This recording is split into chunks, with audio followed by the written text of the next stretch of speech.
Questo servizio è offerto da Coop Services, risorse umane e soluzioni per il territorio. Come di consueto nel periodo primaverile, Este si immerge nella magica atmosfera delle rievocazioni storiche,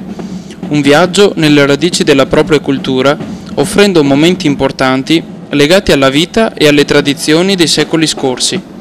Così anche quest'anno i giardini del castello si sono colorati di antichi drappi medievali e sono stati animati da balli, tornei, giostre, musici e sbandieratori per la manifestazione alla Corte degli Estensi, organizzata dall'Associazione Este Medievale in collaborazione con l'amministrazione comunale di Este. Nei giorni della festa, tra tavole imbandite con cibi medievali, arcieri e cavalieri, è stata rievocata la liberazione di Este, avvenuta nel 1257,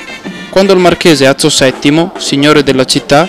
con gran coraggio riconquista i territori che il crudele Zellino III da Romano gli aveva sottratto.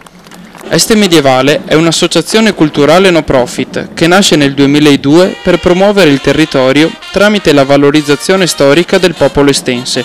riscoprire le proprie radici per non dimenticare il proprio passato e rendere testimonianza degli antichi fasti del casato d'Este. Il numeroso pubblico presente ha dimostrato di apprezzare l'impegno e la bravura dei giovani sbandieratori, dei musici e delle comparse, che con le loro esibizioni hanno riportato la città indietro nel tempo.